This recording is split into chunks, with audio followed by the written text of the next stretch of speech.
الحمد لله وكفى والصلاة والسلام على رسوله المصطفى وعلى آله وصحبه ومن والاه. يقول الله سبحانه وتعالى في كلامه المجيد: أعوذ بالله السميع العليم من الشيطان الرجيم. بسم الله الرحمن الرحيم. أيحب أحدكم أن يأكل لحم أخيه ميتا فكرهتموه واتقوا الله إن الله تواب الرحيم. میرے بھائیو، نہایت مختصر انداز میں آپ کے سامنے ہمارے سماج و معاشرہ کی ایک بڑی برائی جس میں عوام و خواص، مرد و عورت سب مبتلا ہے، اور وہ ہے کیا؟ غیبت ہے. لیکن غیبت کے بارے میں بتانے سے پہلے ایک حقیقت آپ کے سامنے رکھ دوں، وہ یہ کہ شریعت نے دو کلمے کو بار بار قرآن کریم میں اور سنت مطہرہ میں پیش کیا ہے. ایک تو تزکیہ ہے، ایک کیا ہے؟ تزکیہ، اور دوسرے تقوی ہے. قرآن کریم میں سینکڑوں مقام پر تقوی متقین کا لفظ آیا ہے. سارے نمازی، سارے قرآن پڑھنے والے تلاوت کیا کرتے ہیں کہ نہیں کرتے ہیں؟ تو تقوی کہتے ہیں اپنے آپ کو بچانا. تقوی بنا ہے وقایہ سے، بچانے کے معنی میں، پرہیز کرنے کے معنی میں. تو شریعت کا مطلوب صرف یہ نہیں ہے کہ آپ نمازیں پڑھ لیجئے، نہیں، بلکہ مطلوب یہ ہے کہ نماز کا جو اصل فائدہ ہے کہ نماز بے حیائی اور ہر غلط کام سے روک دیتی ہے، وہ فائدہ آپ کے اندر آنا چاہیے. اگر وہ فائدہ نہیں آ رہا ہے، اس کا مطلب نماز اس طریقے پر ہم ادا نہیں کر پا رہے ہیں جو مطلوب شریعت ہے، جو مطلوب مصطفیٰ ہے. اسی طریقے سے ایک اور لفظ ہے، کیا ہے؟ تزکیہ. تزکیہ کا مطلب کیا ہوتا ہے؟ پاک و صاف کرنا. کیا مطلب ہوتا ہے؟ پاک و صاف کرنا. اپنے دل کو تمام گندگیوں سے پاک و صاف کر لیجئے، شرک سے، بدعات سے، خرافات سے، کینہ کپٹ سے، بغض سے، عداوت سے، حسد سے. اس کو تزکیہ کہا جاتا ہے. آج آپ دیکھ لیجئے، ایک مسلمان کا دوسرا مسلمان ہی دشمن بنا ہوا ہے. ہونا کیا چاہیے؟ سارے مومن بھائی بھائی. کیا ہونا چاہیے؟ سارے مومن بھائی بھائی ہیں. لیکن بھائی چارگی کو ختم کر کے دیکھ لیجئے، ایک مسلمان دوسرے مسلمان پر فوراً ہتھیار اٹھاتا ہے، فوراً گالی گلوچ کر دیتا ہے، اس کے ویلو کو ڈاؤن کر دیتا ہے، اس کو تنگ کرتا ہے، زمین کھسکا کے ہڑپ لیتا ہے، وغیرہ وغیرہ. یہ تمام قسم کی برائیاں جس سے پیغمبر اسلام نے حجۃ الوداع کے موقع پر منع فرمایا تھا. کیا فرمایا تھا؟ کان کھول کر سنیے. آپ صلی اللہ علیہ وسلم نے فرمایا: لوگوں، جیسے یہ مہینہ حرام ہے، ماہ ذی الحجہ، جیسے مکہ حرمت والا شہر ہے، جیسے کہ حج کے موقع پر آپ صلی اللہ علیہ وسلم نے یہ بھی فرمایا تاریخ بھی حرام ہے، اسی طریقے سے مسلمان کا خون، مسلمان کا مال، مسلمان کی عزت ایک دوسرے کے لیے حرام. اس بات کو واضح کرنا تھا کہ لوگ مل جل کر رہیں. صحابہ کی صفت کیا بیان کی گئی ہے؟ اشداء علی الکفار.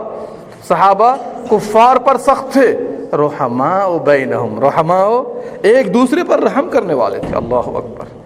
کس طرح سے محبت انہوں نے کی ہے آپس میں. اس سے بڑھ کر کیا محبت ہو سکتی ہے کہ جو لوگ مکے سے آ رہے ہیں مدینے والے، اللہ اکبر، کیا کہہ رہے تھے؟ مال کے آدھے آدھے کر دیتا ہوں، آدھا مال آپ لے لو. یہاں تک کہ میرے پاس 4 بیویاں ہیں، تم کو ضرورت ہے، تمہارے پاس ابھی کچھ نہیں ہے، آؤ تم جس کو پسند کر لو، میں طلاق دے دیتا ہوں، تم شادی کر لو. سبحان اللہ، کیسی محبت تھی.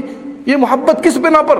جب تک آپ دل کو کلین نہیں کریں گے، واش نہیں کریں گے، صاف نہیں کریں گے، تب تک یہ محبت پیدا نہیں ہو سکتی. اور اسی لیے سورہ حجرات کے اندر اللہ تعالیٰ نے برائیوں کو گن گن کر نامزد کر کے بتایا، یہ چھوڑو، یہ چھوڑو، یہ چھوڑو، یہ چھوڑو. ان میں سے ایک برائی کیا ہے؟ وَلَا يَغْتَبْ بَعْضُكُمْ بَعْضًا. تم میں سے کوئی کسی کی غیبت نہ کرے. تم میں سے کوئی کسی کی غیبت نہ کرے. یہ غیبت کیا ہے؟ جو کبیرہ گناہ ہے، حرام ہے اسلام کے اندر، اور یہ حقوق العباد میں سے آتا ہے. کس میں آتا ہے؟ حقوق العباد میں سے. غیبت کیا ہے؟ کسی انسان کے اندر کوئی برائی ہے، کوئی برائی ہے. ایک آدمی چور ہے، ایک آدمی جھوٹ بولتا ہے، ایک آدمی اچھا کام نہیں کر رہا ہے، مثال کے طور پر پیٹھ پیچھے اس کا اسی برائی سے تذکرہ کر دیجیے، اسی برائی سے تذکرہ کر دیں۔ ایک آدمی چور ہے، چوری کر رہا ہے، سب لوگوں کو پتا ہے چوری کر رہا ہے، لیکن آپ گئے ان کے سامنے کہا دیکھو جی فلاں آدمی چوری کر رہا ہے، فلاں آدمی چوری کر رہا ہے، تو اگر آپ نے جو اس کا تذکرہ برائی کے ساتھ کیا ہے، یہی غیبت ہے۔ کیا ہے یہ؟ نہیں۔ ارے بھائی آدمی چوری کر رہا ہے تو آپ منہ پر کیوں نہیں کہتے اس کو؟ منہ پر کہیے۔ اصلاح کا طریقہ تو یہی ہے، محبت سے، اخلاق سے، اچھے انداز میں۔ اگر آپ اس کے منہ پر کہہ دیجئے کہ بھئی آپ یہ کام نہ کرو تو یہ اچھی بات ہے، اصلاح کا ارادہ ہے آپ کے، لوگوں کے سامنے نہ کہیے۔ دوسری بات، پیٹھ پیچھے نہ کہیے اس کے۔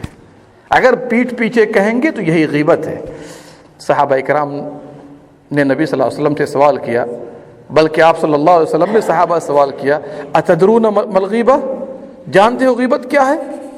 صحابہ نے کہا اللہ اس کے رسول زیادہ جانتے ہیں۔ آپ صلی اللہ علیہ وسلم نے فرمایا کسی بھائی کا پیٹھ پیچھے تذکرہ کرنا جو اس کے اندر موجود ہے یہ غیبت ہے۔ اگر موجود نہ ہو اور پھر تذکرہ کر رہا ہے تو الزام تراشی ہے۔ یہ کیا ہے؟ یہ الزام تراشی ہے۔ اور اسی لیے ویل لکل ہمزۃ لمزہ، یہ صورت آپ بار بار پڑھتے ہیں، ہلاکت ہو، خرابی ہو، جہنم میں ایک وادی ہے ویل، یہ ان لوگوں کے لیے ہے جو لوگوں کی غیبت کرتے ہیں، چاہے بات سے ہو چاہے اشارے کر کے۔ دیکھا آپ نے کبھی کبھی دیکھا ہوگا بعض لوگ، دیکھیے اشارہ ہے یہ، چونکہ اشارہ بھی ایک کلام ہے۔ اشارہ کیا ہے؟ ایک کلام ہے۔ اس سے بھی ہر ایک مسلمان کو پرہیز کرنا ہوگا۔ اور اللہ نے بڑی خطرناک مثال پیش کی ہے، ہم سب کو اس سے بچنا چاہیے۔ اگر ہو سکے اچھائی کے ساتھ تذکرہ کیجئے، چاہے زندہ ہو چاہے مردہ ہو، برائی کے ساتھ تذکرہ نہ کیجئے۔ اگر برائی کے ساتھ کرنا ہو آپ اس کا تذکرہ ہی نہ کیجئے۔ آپ کیوں؟ اس لیے کہ آپ صلی اللہ علیہ وسلم نے اور قرآن کریم نے بھی بڑی خطرناک مثال پیش کی ہے، ایحب احدکم ان یاکل لحم اخیہ میتا فکرہتموہ، کیا تم میں سے کوئی اس بات کو پسند کرے گا کہ اپنے مردہ بھائی کا گوشت کھائے؟ پسند کرے گا؟ ایک تو بھائی، دشمن نہیں، دوسرے مردہ بھائی کا گوشت، ظاہر سی بات مردہ بھائی آپ کا پڑا ہو، آپ گوشت نکال کے کھائیے تو کوئی کھا سکے گا؟ نہیں کھا سکے گا۔ واتقوا اللہ، ہر حال میں اللہ سے ڈرتے رہو، ہر حال میں، اس لیے کہ اللہ ہی کو پتہ ہے آپ کیا کیا کر رہے ہیں۔ ان اللہ تواب الرحیم، اللہ تعالیٰ توبہ کو قبول کرنے والا ہے، رحم کرنے والا ہے۔ یہ توبہ کس کی قبول کرتا ہے؟ جو اللہ کی طرف پلٹ آئے۔ ٹھیک ہے غلطی ہو گئی ہے، توبہ کر لیجئے، اور توبہ کرنے کے ساتھ ساتھ اگر وہ دنیا میں زندہ ہے جا کر کے اس سے معافی مانگیے، تب اللہ اس غلطی کو قبول معاف کرے گا۔ اور اگر زندہ نہیں ہے اس کا ذکر خیر اسی طرح ان مجالس میں کیجئے جس مجلس میں آپ نے اس کی برائی پیش کی، تب جا کر اللہ سبحانہ و تعالیٰ آپ کے گناہوں کو معاف کرے گا۔ ہاں، غیبت کچھ شکلوں میں جائز ہے، کچھ شکلوں میں جائز ہے۔ جیسے ایک آدمی بہت ہی برا انسان ہے، اس کی برائی منتشر ہے لوگوں کے درمیان، آپ ایسے آدمی کے پاس گئے جس کے اندر کوشش کرنے کی طاقت ہے کہ ہم بدل سکیں، پاور ہے اس کے پاس، اگر اس کا تذکرہ کیجئے گا تو کوئی بات نہیں، ارادہ اصلاح کا ارادہ ہے۔